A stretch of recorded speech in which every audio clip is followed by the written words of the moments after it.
The wall made in Cape Verde. স্পেনকে রুখে দিয়ে ইতিহাসের পাতায় লেখা হলো কেপ ভার্দের নাম, আর সেখানে ছাপাখানার প্রত্যেকটা হরফের নাম ভোজনিয়া। 40 বছর বয়সটাকে সাইডে রেখে স্প্যানিশ আক্রমণ রুখে দিয়ে হয়েছেন হিরো অফ নাইট।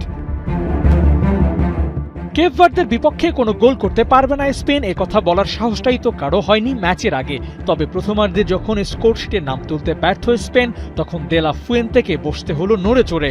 তবুও বিশ্বাস ছাড়লেন না দলের ওপর, কোনো মতে যদি একটা গোল পাওয়া যায় তাহলে ওদেরকে বেঁধে রাখা যাবে। তবে সেই বিশ্বাসটুকুও খুব বেশি সময় ধরে রাখতে পারলেন না। নামালেন অস্ট্রাগারের সেরা কালেকশন লামিন ইয়ামাল। এবার কিছু একটা তো হবেই।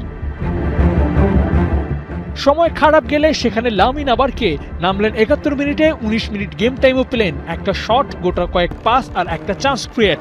ব্যাস, ওর ডিউটি খতম। দে লা ফুয়েন্তের যেন চুল ছেঁড়ার অবস্থা। র্যাঙ্কিং এর ৬৪ নম্বরের দলটা স্রেফ ছড়ি ঘুরিয়ে গেল, আর স্পেন তা শুধু চেয়ে চেয়ে দেখেছে। দলের বড় তারকাটার আলো তখনও যেন নিভু নিভু। একটা স্টার্ট বলা যাক, কেপ ভার্দের অন টার্গেট শট ১টি আর স্পেনের ৭টি। সেই ৭টা শটই আবার রুখে দিয়েছেন ভোজিনিয়া।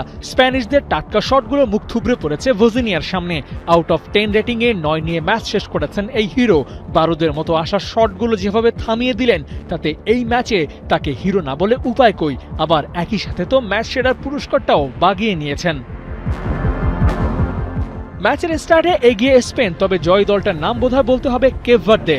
স্পেনের মতো তারকা খচিত একটা দলকে যেভাবে ব্যর্থ করে দিয়েছে কেপ ভার্দে, তাতে এই দলটা স্পেনকে এড়িয়ে কেড়ে নিয়েছে স্পটলাইট। ম্যাচ জয় পরাজয়ের হিসেবের বাইরে গিয়েও যে এই কেপ ভার্দে আলাদা, ফাস্ট অ্যান্ড ফিউরিয়াসও বলতে পারেন। আবু নাইম, ৭১।